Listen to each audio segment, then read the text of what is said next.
ka gra që nuk dorëzohen, edhe kur e gjithë bota ju thot atyre jo.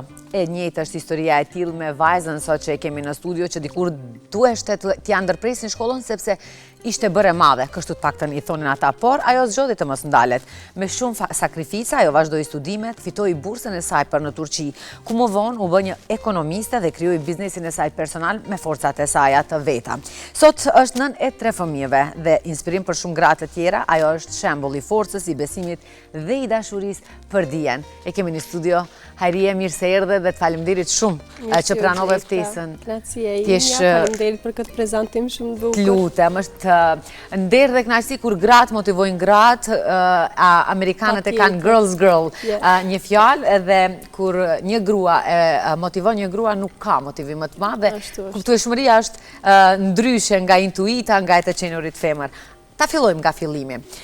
Si ishte fëmijëria yte pasi që ti ke lindur dhe je rritur në Studeniqan, në një kohë kur për vajzat shkollimi ishte një tabu temë, ishte një gjë e ndaluar dhe një gjë shumë e madhe për t'u bërë. Më thuaj pak atë fillimin e viteve të para. Tash, Gjanan, kemi shku të një piku, ajo ka mbet traumë për mua. Dhe më thonë, sa do që unë ku marritë dhe i kom thit gjithë tabut, ajo është një traumë e vogël të ajo Hajria që nuk mund të te i kaloj. Dhe më thonë, se herë që më kujtohet, pushoj. Jo gjithë familjet në Studeniqan kanë qenë si ato që dhe më thonë ka qenë tabu për me shkollu femrën, ama të rrethina ku jam ka unë po. Edhe është një keqe se kam qenë vajza e parë e familjes, edhe nuk kisha dikën që ta ma shembull, a ka shkua jo në shkolla, për nuk ka shkua, po. E tani nisa edhe se për në studimin e shkollës mesme edhe të lartë, unë as nuk e ka mendu. Ishte e pa diskutueshme. Jo, as nuk u diskutot, e kjo se ti kime shku në shkollë. Dëmë thonë ishe e sigur që nuk shkoj. Mirë po se do rritëm në klasën e 7, këtë nuk e pritë. Dëmë thonë në fillimit e klasës 7, mund nisëm të më thonë që në 7 ti nuk duhesh të shkojsh në shkollë. Po, se në 7 orë është, jo njoftojmë me mësusën, jo nuk ka mësim, është shumë herët, pëse me shku me hup kohën, dhe më thonë, ri, kime shku e në 8 orë. Vetëm për mi marë notat, 10 orë pushimi mesatar, dhe më thonë, atëherë nuk kime shku, edhe në maj për mu përfundon të shkolla. Në qeshor nuk i se që ka lipë. Ditët e fundit po, ditët e fundit, argëtohen, ajo që ka mësove, ishte kjo, e kjo ka qenë shumë një pike se si fmi u lutësha që mos përfundoj e klasa e 8. Sa a di që do të përfundon të klasa e 8, do të përfundon të edhe arsimi. Gjithë shka do të kishtë mbaru për ty. Po. Më thuaj, kur të tha se ti arsimin e ketë pa nevojshëm, nuk duhet të shkosh. Qëfar ndjeve në atë moment? Sa po e thej se është një traumë të cilën ti ende brenda vetes e ke thellë? E kam një histori, na përshka se jemi në Studeniqan, ka pas mësim dhanë Studeniqanit, dhe përnë bura, që e takonin babin tim në rrugë, në gjami, diqka, edhe sa e thonin, mos, se ka diqka të kjo vajza. Potencial shofim. Po, pse e ban këtë? Me të vërtet, edhe pse nuk vjen gjdo ditë, kur e pjesë, ne nuk e dim që e thot nuk e dije. Edhe në vend se kjo të botë krenarë, babi, mos në vend se familja ime të krenohet me këta, ato vishë më shpim të thëshin, a pa tjetër ashtu që e di, po thuaj me nuk e dije, edhe ato nuk do të vinë pas teje. A kjo është diçka që jo, unë të thamë nuk e di, po mu më pengon të edhe në zonë si që nuk di ke, si mërë nuk folë, shprehu, ama... Thuaj diçka në zjede. Po, thuaj diçka, unë këtë e kam pas, e kjo të më thonë, jo që ti botë e krenarë, ato, po më thëshin të thuaj me që nuk di, që ta asimtarë këtë nga shofin neve mësë në thonë që këtë vjazë duhet shkollon. Po, ama... A ka qenë kjo ndoshta pragmatizim për familjen, ndoshta edhe nga breza tjerë? Po, pa tjetër, se sot babi jem është krejtësisht një njerë tjetër. Ti ke qenë ajo që e ke ty këtë... Po, besat e mija, familjarë tjera që kanë ardhë pas mu, gjithë janë të shkollum. Ama ajo ka qenë Hajria është ajo e para e cila ka thyrë tabut për vajzat të tjera dhe të brezet të familjes e saj të marrin si shembull. Kur ishte momenti që të dha forcën për të mbajsh veten kundër të gjithve, të vendosish se unë do shkoj, u bë çfarë u bë? Nuk e kam pas këtë forcë asnjëherë. Do të thonë, unë nuk e kisha edhe atë guxim dal para babit tim, të thamë që unë do të shkollohem, unë do të bëj, unë do të luftoj. Jo, do të thonë, jemi kanë aq të friksume, atë shtipura sa që edhe nësi flet babit që do t'i thush ative ma pleqve që ti do të shkollohesh. Dhe më thonë, nuk i kum pas atë guxim asnjëherë, gjithmonë atë patriotizmin tim, atë luftim tim e kisha jashtë. Do bëhet diçka, do të dalë diçka, më vazhdimisht me këto mendimi isha, derisa në fund mami im e boni atë zgjedhjen se okej, mëse nuk e leni me shku në shkollë, dhe më thonë atje ku kjo do se e kam pas andër në thonë mjekësien, e kom andru vetë si një doktoresh. E kam kriju për ty kështu që... Ama ato thanë që do të vazhdojnë, do më thonë, shkollimin me drese, për shkak se kushtet që ne dojshme ishin më të përshtatshme ati, po pa e diskuto as pak, po. Vetëm shkojnë dikun, vetëm po, nuk është problem. Medresia është diçka komplet ndryshe nga mjekësia, nga ajo natyrë humane të cilën normalisht e dëshiron, më duke se çdo vajzë e vogël të bëhet një mjekë. Jo, unë ende. Do më thonë, nuk ka qenë vetëm një ëndër e fëmërisë, vazhdon. Asnjëherë nuk është vonë. Asnjëherë nuk është vonë, mund ta kryesh një shkollim për një motër, të paktën ashtu e fillon dhe pastaj mund t'i futesh rrugtimit të asaj shkence. Si ishte ndryshimi i dy botave nga ajo që ti i kishe imagjinuar mjekësinë dhe vazhdove në medrese? Si e pranove këtë ndryshim? Në fillim unë medresen e shifsha si një rrugë e vetme për shkollimin tim. Mirë po marë parasysh, dhe më thonë, as pak nuk e nënvlerësoj atë se medresesja më ka gjetë mu si hajrije, dhe më thonë, unë atje kumë punu shumë me vetën teme, kumë mëndu të gjithat sfit që kisha, atje kumë te i kalua, pa dhe shoqnin që e kam gjetë atje, vazhdojnë ende sot e kësaj, dhe më thonë, kumë marë shumë gjevhere prej medreses, që sot jam e mirë njohur për atë që kam shku atje. A i bje që medresia të ka bë kjo vajza që jetu duke luftuar sot? Edhe pse nuk ishte ajo, dhe më thonë, që në fillimet e mija ka qenë krejtësisht tjetër, ama për mua, dhe më thonë, ka qenë ai hapi madh që më mjafton që unë të shkollohem, edhe prej saj kum pas shumë benefite ku sot edhe kësaj diti i kam hala me vete. Më thuaj se kur ishte ai momenti që ti vendose dhe e binde veten se unë duhet të bëj më shumë dhe unë mundem të bëj më shumë? Këtë kom dëshmu në çdo ditë. Do më thonë, asnjëherë atë që si ka dhe më parë dhe si fëmijë, nuk thosha nuk e di, nuk thosha nuk mundem. Ndonjëherë edhe pjesë, po si më e ke marrë përsi për këtë detyrë, e mirësha. Do më thonë, pa marrë parasysh rreziqeve, sendeve që i kisha. Nuk i ke menduar rreziqe? Jo, as pak. Unë e bëj, unë i dalë kësajnë edhe gjithmonë, do më thonë, e kom pas këtë vetbesimin me vete, që nuk më ka dalë keq. Po ti vitin e fundit të shkollimit, aplikove për bursën jashtë vendet.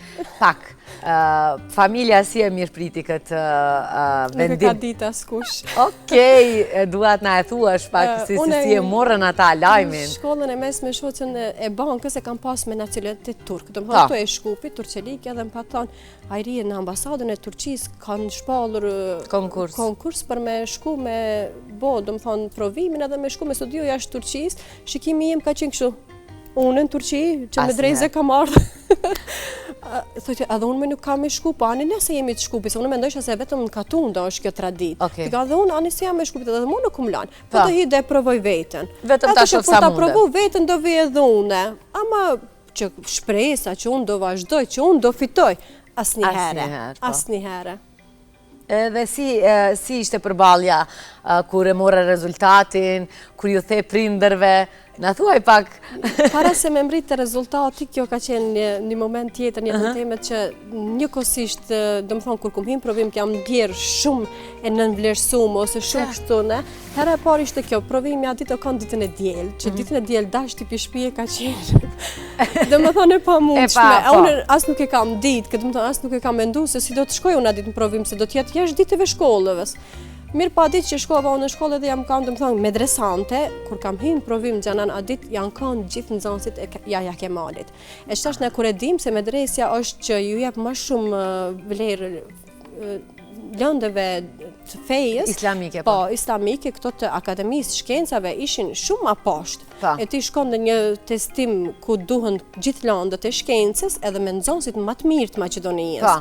Edhe diçka më ka duk vetja se nuk doja da. Unë e kisha atë se unë jam hajrija, unë jam nëzënshë shkullqyshme, unë e ja dalë, ama kur e pash vetën mes tyre, mu duk se si ajë se unë e di, po nuk di asë gjë. Po, unë nuk di, po nuk di e di që edhe sa i shoqë si pa të thamë, pse ma bone këse, që tash mi ke zhdu kitë andrat, kitë sendit, nuk muj unë ti këte i kaloj këto, e bona provimin edhe në fund në i dhanë një letër atërë gjanan, edhe thanë se me këtë letër, kur do të shpalë në rezultate, do të hini në këtë website edhe do t'i shifni. Atë letën e ka marrë dhe ja këmë thënë asaj shoqës, të koftë. Unë nuk du t'i shoftë të rezultatet ku do t'jeme e fundit, jo as pak. Edhe ati kjo ka qenë në maj, përfundoj, pastaj ngusht, më lajmërohet kjo shoqe. Medresia vetëm ishte përfunduar, domethënë qershor në Viti diplomuan, po kush nisi më u feju, kush nisi më u martu, kush nisi studimet, domethënë unë në shtëpi as nuk tham se do vazhdoj shkollimin, se e di Ende se nuk e dinit. Jo, për Turqi po se po edhe për në këtu në Maqedoni as nuk thojsha më, thosha po. U dorëzove, e kryte një po, se e disha se nuk mundet, edhe pi kushteve që i kishmi, edhe prej vendit që ishmi, nuk mundësha.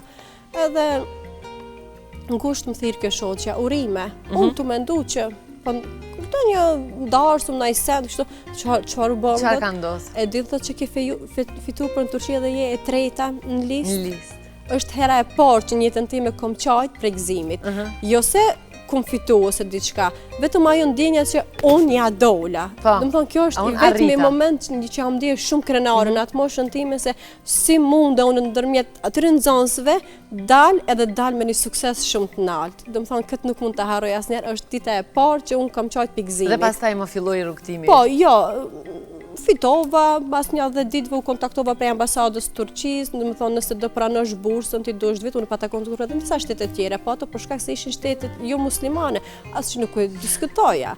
Prap me mamin tim, ajo që do të thonë detyroj të shkoj po në medrese, thash unë kam fituar, thash po më thoj nëse do më ardhën, thash duhet më i bë pasaportën, diplomën, më i bën noterat kët. Po shif bani. Mami, kjo është një shumë parash, nuk mundet.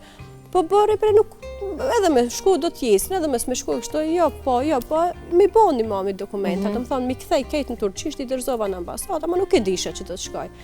Edhe ditën që babea më tha që Ajria do të vazhdoj studimet në Turqi, unë këtë fjalin nuk e kam mendu që do ta ndëgjoj edhe në hapi babet. Nga edhe për momentit emocionona. Nga emocionove edhe asë njëherë nuk e kom prit që Ajda e thot këtë fjallë. Aba? Ja, fati ja ke bindë prindit se ja vlen të beson në ty, në mundësitë tua dhe në atë këmbgulsin tënde që ti mundesh dhe se nuk ka qenë vetëm për të dalë nga shtëpia, po ka qenë për të marrë djeti. Kur shkove në Turqi, unë djeve do njëherë si në vend të huaj, pasi që ishe vetme, ishe mësuar gjithmonë në atë rrethin familjar. Po, shumë. Turqia sa ka qenë e vështirë, për mu qa që ka qenë edhe e mirë. Unë në Turqi kam linë përziti. Gjithë ato që s'ka mund të punoj me vetën këtu, në Turqi i kom shfrytzu gjitha rastet, dhe më thonë maksimum, nuk kam lanë vend pa shku, nuk kam lanë sent, dhe më thonë, e kam fjallin për seminare, për kurse, për gjona. Për realizim, për me formu, me gjithë hajrin më të mire, edhe pse këtu thash, pak mundësia nuk kam mundër, pak kushtet, ama atje, kisha stipendionin tim, dhe më thonë, bursën që ma jep ke shteti, edhe maksimum unë e kom punu që ta kryoj hajrijen. Ti studiove ekonomi, pse? Edhe kjo ka qenë rastësisht, dhe më thonë, unë qish kur... Nga medreseja, nga mjekësia në ekonomi. Unë kur kam apliku për bursë, unë kam apliku, dhe më thonë, me atë mendimin se unë nuk do të shkoj, unë asë nuk do të fitoj, unë vetëm do shkoj, ato na i dhanë një listë, neve ishin gjithë në Universitet Turqijës. Ama unë e patën të ndëgju vetëm Istanbulin edhe bursën për shkoj që kishmi familjar në për këto dy vende. Si të gjithë shqiptarët e Maqedonisë kemi nga një dikë atje, po. Edhe unë e kom marrë atë letën edhe 1, 2, 3, edhe kështu rastësisht, asë nuk i kam lexu se çfarë janë. Çfarë duke në vizu? Po, edhe atëherë kur u shpallën rezultatet, dul që, do të thonë, vendi i parë mur psikologjinë, vendi i dytë mur inxhinierinë, nëse nuk gaboj, edhe i tretë ishte ekonomia që më përkitte mu rastësisht, do të thonë që pa prit, pa e mendu edhe dhe ja sot ku je. Po. A është, ndoshta ky fat se unë nuk besoj në rastësi. Ndoshta Zoti ka ditë më mirë rrugtimin tim. Doja të bëj pyetjen sepse unë nuk besoj në rastësi. Unë mendoj se gjithçka e kemi të shkruar dhe fakti që ti je shkruar në ekonomi të ka detyruar që me paratë asaj bursës ti ta fillosh sot biznesin tënd. Si ishte ky? Pse një vajzë e re, një studente e cila paratë që i ka për të mbijetuar vendos t'i kursen dhe vendos të kryon një biznes? Pak ishte ajo se, dhe më thonë, nga që visha nga kushtet vështira, ja disha shumë vlerën paras, e para. E dita, isha në një vend të huj që nuk është se më pajtoj shumë gjaku me ato rinin që i kisha në klasë. Po, nëse ato shkonin të argëntoheni, unë nuk shkoja. Jo, mësoja si dësha t'ipsha ma shumë nga vetja se nuk kuptojsha gjuhën fillim. Ato e kuptonin gjuhën, krynin provimet edhe ikshin. Mu do edhe njëherë ma tepër të mësoj për me kry ato provime.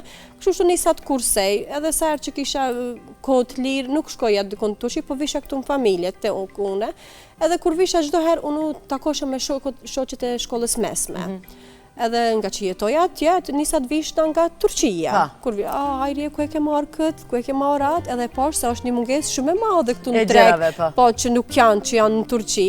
Edhe më lindi ajo ideja se unë do ta nisi këtë punë, do më thonë do nisi të vi gjithçka nga Turqia. Që sot e kësaj dite vazhdon. 10 vite më shumë. Po, më shumë se 10 vite jam në treg. Të frymëzon, po të qëndron dhe të mbijeton. Më thuaj se a është e vështirë tregu online, sidomos tani ku paka shumë rrjetet sociale dhe teknologjia e bën të vetën dhe ka prekur në çdo sferë. Si mbijetove? Tash Xhenan, fillimet e mia kanë qenë e para të vështira se unë kam qenë komplet me një botë të panjohshme. Atëherë nuk ka qenë biznesi online. Do të thonë, nëse nuk jam e para, jam një ndër të parat që unë kom punu online këtu në Maqedoni. Mirë po atëherë, unë nuk dija që ekziston një kargo që mund të dërgoj atë porosin. Nuk e kam fjallën për kargo një copë, kështu. E di ato me kilograme, po. Ato kilogramet e mëdhaja, dhe unë çka boja kur pa nisa e pash që, do të thonë, nga që ish mungesa e madhe, pun kisha shumë, i grumëllosha gjitha ata, i mersha me vete, visha në Maqedoni. Veti bie. Po, visha në Maqedoni në mëngjes, i hapsha ato, i paketosha gjithë, shembull, kjo është e Gjanonit, kjo është e Hajris, po gjithçka, e mirësha e veturën, dilsha gjithë se në fillim kom nis me shkupin. Po. Edhe gjithëve tu ja çute dera, do të thonë mështëritë e mi të parë. Edhe postiere ke qenë. Po, do të thonë mështëritë e mi të parë më njohin, mu personalisht se unë ja kom dorëzu kargon. Tu rrit puna, tu asi nisat me dëgju se ka kështu kargot mëdhaja që më bëjnë, do të thonë ato që punojnë qashi, dërgojnë me ato, tu i gjetë lidhje, tu e bëa, tu nis me pru kështu, tu mu lehtësua. Ama përderisa mu lehtëso ke që unë gjesha kargo, mu shto ke puna, si ishe e vetëm janë trek edhe, do të thonë gjithë ato benefitet i mora unë si e para. Po, kremin e mora. Edhe kështu vazhdoj ajo të rritet, sot vazhdon. Po, do të thonë ka nis vetëm me një hajri, sot edhe kjo më bën shumë krenare që unë kam 5 femna që punojnë për mua dhe do të thonë që nga shtëpia që nuk kanë kushtet për me dalë, ose nuk i kanë lirin për me dalë, ama i kanë të ardhurët e veta, shkaku i kësaj që e kom kriju në para shumë viteve. Si po ndihesh që shumë gra janë të motivuara, janë të ndihmuara dhe u është dhënë një dorë nga një grua, pikërisht e cila ka qenë e ndaluar para hiç më shumë se 15 viteve. Kjo mu më bën më shumë krenare se sa puna ime. Puna ime ka dhe stresin. Do të thonë jam baj gajlen punës time, kam stres, po nëse humbi, nëse bëj, do të thonë ka. Derisa të arrin, normal ajo është një. Ama kur shoh se dikush tjetër po e ban, mu më bën më shumë krenari, ose sa nuk jam baj gajlen, vetëm se gëzona kur e shoh, tham sa mirë, super, a do me të ndihmu diçka, do me të bëj diçka që me pas më shumë fitime. Edhe më shumë, po, do të thonë gratë janë pika ime e dopt. Pika më e dopt. Ti je nëna dhe e 3 fëmijëve. Të shohim në rrjetet sociale se si kalon shumë kohë me ata, u kushton jashtëzakonisht shumë vëmendje dhe i ke gjithmonë pranë. Ta menaxhosh një biznes, një grua e vetme, të kesh 5 e më shumë gra të cilat të qëndrojnë prapa, të cilëve u ke zgjatur dorën dhe në një ndërkohë të kesh 3 fëmijë të cilët janë pjesë e shpirtit tënd për të cilën ti jep maksimumin. A është e vështirë të menaxhosh gjitha këto duke mos harruar edhe bashkëshortin se je edhe një zonjë e shtëpisë e cila një partnere, zakonisht femra është multidimensionale, është gjithçka dhe në fund është vetëm një grua. Më thuaj sa është e vështirë. Këtë tham sa herë, nuk ka sens që mund ta ndalë një grua. Do të thonë sa mundet me bon një grua, ndoshta nuk mund të bëjnë edhe të burrat, mos nervozon me këtë gjë se nuk mund t'i bëjnë ato punë të shtëpisë, nuk mund të kujdesen me fëmijën si kujdesim edhe plus të kesh edhe punën tjetër. Do të thonë ama një femër kur do, edhe kur e ka atë energjinë, unë jam njerëz shumë hiperaktiv. Unë nuk di të ndalem, se për me bë diçka gjej gjithmonë, ama për mu ndal nuk dije. E kështu që kur do një femër, beso se Keti bën. Çka do sot ti mësosh fëmijëve tu? Fëmijët e mi janë shumë me fat. Këtë tham me plot bindje, se ato nuk kanë dikant që i pengon njët, po kanë dikant që ka qaj shumë akullejnë, që ato të kalojnë shumë të lirë, edhe vazhdoj ti qaj, kështu veç më mjafton ato të kejnë atë dëshiren, atë vullnetin, se e kanë një nanë që ama absolutisht në gjdo lëmi, gjdo sfit jetës do të kemë pranë edhe do t'i te kalon gjdo vështërsi që do t'kenë. I përmende sfidat, i përmende vështërsi të qenurit në një vend të huaj, nga një nacionalitet i huaj është e vështirë. Më thuaj, cili ka qenë momenti më sfidues dhe një moment që ti je bë më së shumë ti krenare? Dua dy dallime ekstreme të ndryshme. Pandemia, po. Pandemia ka qenë për mua shumë e vështirë pëse se unë kisha 2 fëmijë të vogël, edhe i tretë ishin pritje për të ardhur. Njëri ishte 4 vjet, njëri 2 vjet, edhe një sapo lindi. Mundesh ta paramendojsh. Po, isha e vetme, nuk kam asnjën në Turqi, do të thonë jam vet. Mami im nuk mund të të vike për shkak kufive që u mbyllën, atje nuk isha askënd, i shifsha fëmijët, isha ai momenti që unë disha e dobët, unë do t'i rrit sa do të rrit, do të thonë asnjëri. Si doja bëj po. Nuk kuptoni, njëri çaj që do pyeti çfarë ki nuk kishte përgjigje, kishte 2 vjet. Ama, do të thonë ki ka qenë ajo sfida që edhe atit ja dolëm, do të thonë bashkë me bashkëshortin të 3 fëmijëve derisa edhe pandemia kaloi, kufin të hapën erdh mami im, ama do të thonë ka qenë diçka që psiqikisht më kaloi, më pak si nan. Po momenti më krenare ku je ndje? Fëmijët e mi janë shumë të vegjël, do të thonë, ama ato vazhdojnë të më bëjnë krenar mu çdo ditë, po ajo që presun prej tyre është aq shumë sa që do të thonë duhet presun që ato të mrrinë tek ajo, për momentin janë shumë të vegjël, po unë e shoh se po rriten do juniora, do të thonë që ndoshta do bën edhe shumë nivela më lart se unë. Padyshim që po duke të pasur ty për krah edhe ndoshta edhe shtytje më shumë, edhe ata nëse nuk duan ti do jesh ajo që do i shtysh me do e mos dhe me çdo kusht. Çdo ditë ju foli për suksesin, çdo ditë mundona që ke vajza, më fal që ti vajza, i kam edhe një djalë, vajzat edhe nuk kanë shumë nevojë t'ju foli, sa ato vetë janë, do të thonë vajzat janë pak më disiplinë, më se djali është pak djali është pak më aktiv për shkak sportit, futbollit, të gjanat, po është ende shumë i vogël, po edhe ajo është shumë mirë në shkollë. Vajzave tua dua qelësh rrugën edhe vetë nëse ka nevojë. Po, atë tash edhe më herët, ato janë shumë me fat. Dhe jam e lumtur që ka gra kështu të cilat e di besojnë në vete, besojnë atë në jetën e pastër, në qëllimin e pastër që e kanë dhe herë do kush përblehen nga Perëndia. Sot kur e shikon rrugën që ke bërë nga Studeniçani për në Turqi, çfarë i thua vetes së vogël që dikur deshën ta ndalin? Halal të koftë. Do më thonë, fjallë matë madhës, besoj që ka. Halal të koftë, do më thonë, për çdo hap, për çdo luft, për çdo bindje që e ke pas, për atë që nuk ke pas frik, as pak se jetë shku me një vend të huj, me një, do më thonë, shoqëri që nuk e njeh, nuk e di, as pak edhe t'ja dalësh me sukses, edhe mëse halal të koftë. Unë i tham vetës, se am thonë tjere, nuk e di. Dua të pyes sot ata familjarët, ata vajzat e vogla të cilat falteje kanë lirinë të qenurit a vetja e të qenurit ato çfarë duan, janë mirënjohëse ndaj teje, të shohin si një role model, si një model të cilin duan të bëhen. Fillim jo, pse jo se edhe para ta, se ritmin e atë mentalitetin e atëhershme, edhe për një fëmijë ti je ndryshe. E vërtet.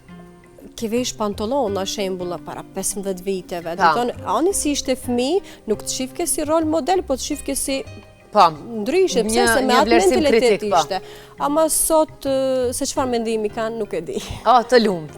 Sot nuk e di. Kemi ende vajza të cilat ndalohen, kemi ende vajza të cilat nuk ju jepet e drejta e lirisë së zgjedhjes për të vazhduar jetën e tyre ashtu siç ata dëshirojnë. Ne edhe si komp jena pak shumë xheloza, jemi shumë komp që pak ushqehemi me të keqen e dikujt, na ka ndjen keq, shumë keq që e tham, po unë shpesh e ceki në përgjithësi jo në familjen time, domethënë se unë edhe shfaqem ndonjëherë në rrjetet sociale, aty ndjekësit i kam gjithë femra nga që punoj me femra me to, edhe gjithmonë ju tham, mos prit të thot dikush, eja do të e bëj, mos e bëne se ti mundesh, nuk do ta dëgjosh këtë fjalë prej neve. Për fat keq, do të thonë rrallë kush janë që mund të thot ti mundesh ose ti ja del. Kështu që besoj vetes edhe nisja se po ta shihni ju ndryshimin tim se ku isha unë edhe ku jam, edhe ju do të hapiti se si mundi. Dhe më thonë, e di se gjdo projt që ndahet prej lumit. Edhe ti e ndasht. Po, edhe më fund çfarë bëjnë të gjithë do bashkohen të oqeani, do të derdhen. Kështu që daje rrugën tënde, vazhdo se do t'ja arrish. Mjafton vetëm ta kesh atë forcën, atë dëshirën, atë vullnetin edhe nuk ka se nuk mund t'ja del askush.